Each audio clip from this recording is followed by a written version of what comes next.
Google की छुट्टी, भारत बना रहा है अपना सर्च इंजन। स्वदेशी 2.0 की प्लानिंग देख झुक गया पूरा अमेरिका। भारत के सख्त फैसले से पूरी दुनिया में आया भूचाल। गूगल हो या फेसबुक, इंस्टाग्राम हो या व्हाट्सएप, सबकी बजी बैंड। दोस्तों, कभी आपने सोचा है कि जो हम मोबाइल इस्तेमाल करते हैं, जो एप्स खोलते हैं, जो सर्च करते हैं, उसमें से कितनी चीजें हमारी अपनी हैं? सोच कर देखिए। सुबह अलार्म बजता है, मोबाइल उठाते हैं, स्क्रीन लॉक करते हैं, सबसे पहले व्हाट्सएप खोलते हैं जो अमेरिका की कंपनी का है, फिर इंस्टाग्राम, फिर फेसबुक, फिर गूगल, और दिन भर हमारा डाटा, हमारी पसंद नापसंद, हमारी लोकेशन सब किसी और देश के सर्वर पर जमा होता रहता है। क्या ये सच में ठीक है? अब जरा इस तस्वीर को दूसरी तरह से देखिए। कल्पना कीजिए, एक दिन अचानक कोई विदेशी देश फैसला करता है कि वो हमारे देश के खिलाफ आर्थिक दबाव बनाएगा, एक झटके में टैरिफ बढ़ा देगा, ट्रेड पॉलिसी बदल देगा, या फिर हमारे डिजिटल प्लेटफॉर्म्स पर रोक लगाने की धमकी देगा। आप सोच रहे होंगे, अरे ऐसा क्यों होगा? पर दोस्तों, दुनिया की राजनीति और व्यापार में कुछ भी नामुमकिन नहीं। याद कीजिए, जब चीन ने साफ कह दिया था हमारे इंटरनेट में बाहर वालों की कोई जगह नहीं, उन्होंने गूगल, फेसबुक, व्हाट्सएप को बाहर कर दिया और अपने वीचैट,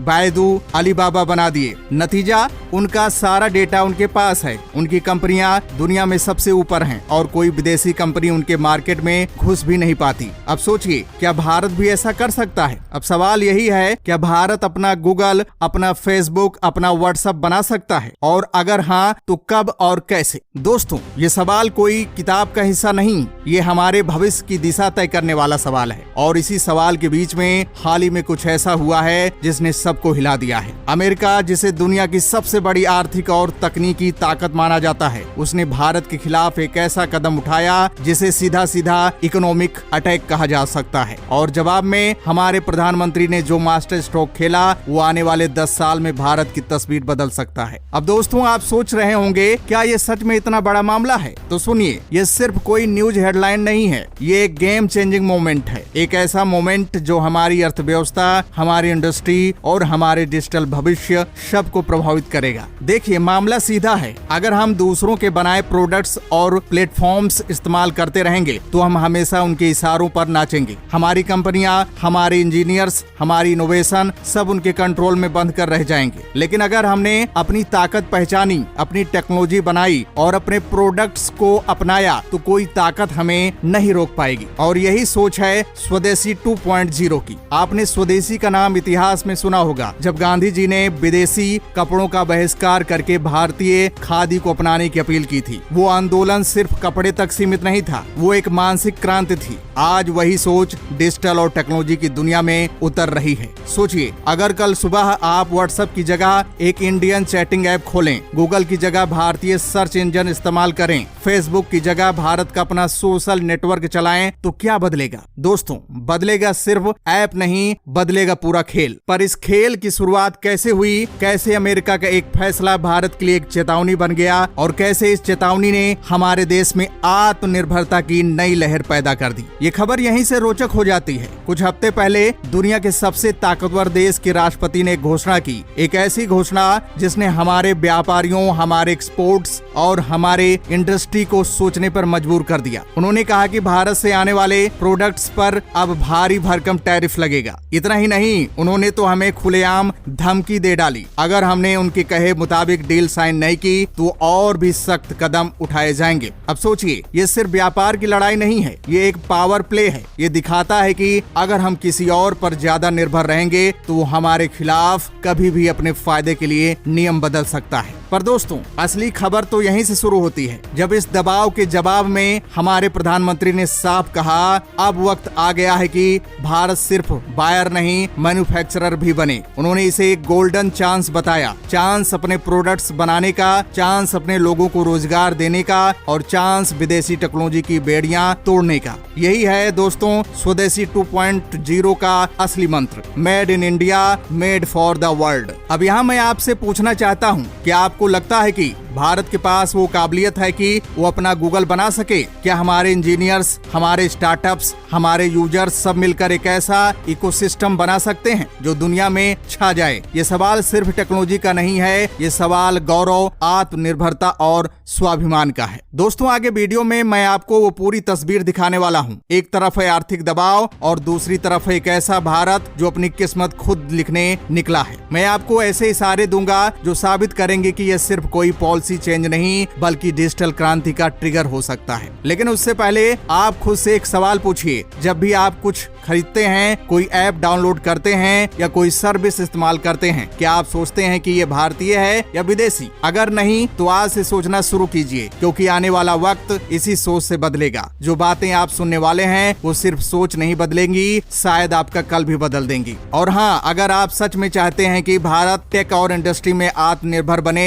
तो इस वीडियो को लाइक कीजिए और कमेंट बॉक्स में जय हिंद जरूर लिखिए। दोस्तों, कुछ फैसले ऐसे होते हैं जो सिर्फ कागज पर नहीं बल्कि पूरी अर्थव्यवस्था की नसों में असर डालते हैं। हाल ही में अमेरिका से आया एक ऐसा ही फैसला भारत के लिए नए अध्याय की शुरुआत बन गया। अचानक से खबर आई कि भारत से आने वाले कई प्रमुख प्रोडक्ट पर अब 50% का भारी टैरिफ लगाया जाएगा। ये खबर सुनते ही एक्सपोर्ट बाजार में हलचल मच गई। हमारी टेक्सटाइल इंडस्ट्री जो सालों से अमेरिका को कपड़े सप्लाई करती आई है, अचानक देखती है कि वहाँ उनके प्रोडक्ट्स महंगे हो गए। हमारी फार्मा इंडस्ट्री जो दवाइयों के मामले में अमेरिका की फर्स्ट चॉइस रही, अब मुकाबले में पिछड़ने लगी। इंजीनियरिंग गुड्स बनाने वाले भी बेचैन, क्योंकि ये नया टैक्स उनकी डिमांड पर सीधा वार कर रहा है। ये सिर्फ टैक्स नहीं, हमारे एक्सपोर्ट पर लगाया गया ब्रेक है, और ये ब्रेक हमें रोकने के लिए नहीं, हमें जागने के लिए लगा है। लेकिन दोस्तों, ये महज एक टैक्स का मामला नहीं था। इसके पीछे गहरी राजनीतिक और आर्थिक रणनीति छिपी थी। अमेरिका लंबे समय से चाहता था कि भारत उसके साथ एक ऐसा फ्री ट्रेड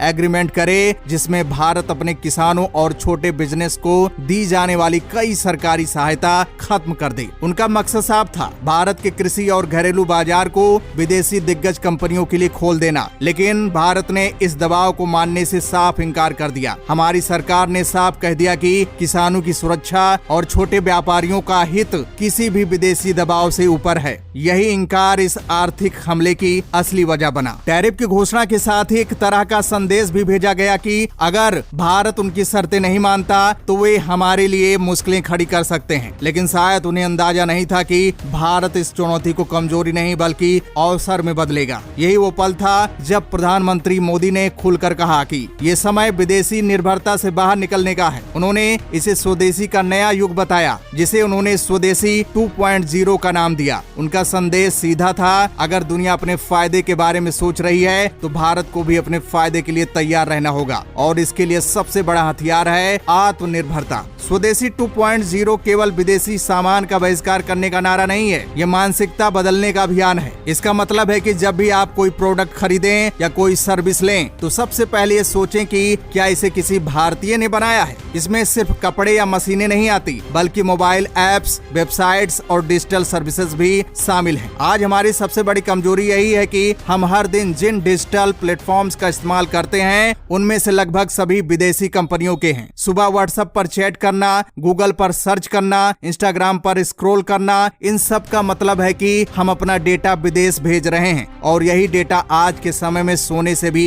ज्यादा कीमती है। कल्पना कीजिए, अगर कल को ये कंपनियां हमारे खिलाफ डिजिटल दबाव बनाएं, चाहे वो डेटा तक पहुंच सीमित करना हो, हमारे कंटेंट को सेंसर करना हो, या अपने प्लेटफॉर्म्स के नियमों को बदलकर हमें नुकसान पहुंचाना हो, सब मुमकिन है। यही वजह है कि अब समय आ गया है कि भारत अपने खुद के डिजिटल प्लेटफॉर्म्स बनाए। इस विचार को मजबूत करने का सबसे बड़ा उदाहरण है यूपीआई। जब इसे लॉन्च किया गया तो शायद ही किसी को भरोसा था कि ये वीजा और मास्टर कार्ड जैसी दिग्गज कंपनियों को चुनौती देगा। लेकिन कुछ ही सालों में यूपीआई ने न केवल भारत में डिजिटल पेमेंट को बदल दिया बल्कि पूरी दुनिया में एक नया स्टैंडर्ड सेट किया। यूपीआई की सफलता ने यह साबित कर दिया है कि अगर हम अपनी जरूरतों के हिसाब से यूजर्स की सहूलियत को ध्यान में रखते हुए कोई तकनीक बनाते हैं तो वो अंतर्राष्ट्रीय स्तर पर भी सफल हो सकती है। अब यही सोच हमें सर्च इंजनों, सोशल मीडिया प्लेटफॉर्म्स और मैसेजिंग एप्स में लागू करनी है, लेकिन इसके लिए 3 बड़े स्तंभ चाहिए। पहला, सरकार का ठोस समर्थन।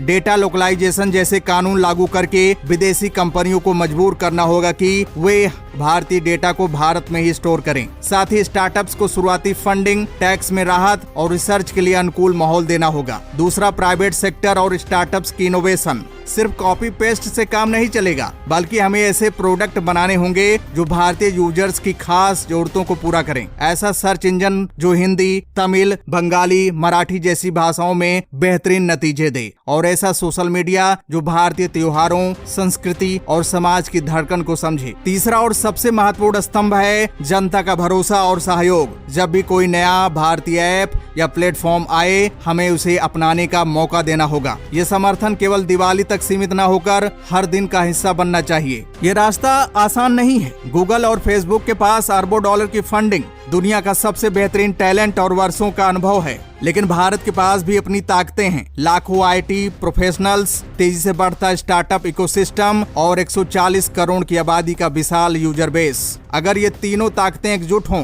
तो कोई कारण नहीं है कि हम वैश्विक मंच पर अपने प्लेटफॉर्म्स को स्थापित न कर सकें। ये केवल तकनीक का सवाल नहीं है, बल्कि रोजगार और अर्थव्यवस्था का भी है। जब हम अपने प्लेटफॉर्म बनाएंगे तो डेवलपर्स, डिजाइनर्स, मार्केटिंग प्रोफेशनल्स और सपोर्ट स्टाफ, लाखों लोगों को नए अवसर मिलेंगे। इससे हमारी डिजिटल फ्रीडम और मजबूत होगी और हम ग्लोबल पॉलिटिक्स और इकोनॉमिक्स प्रेशर से भी ज्यादा सेल्फ। और अगर हमने ये कदम उठाया तो आने वाले सालों में दुनिया सिर्फ गूगल करो नहीं, बल्कि भारत सर्च करो भी कहेगी। तो दोस्तों, इसके बारे में आपका क्या कहना है, कमेंट बॉक्स में जरूर बताइएगा। जय हिंद, जय भारत।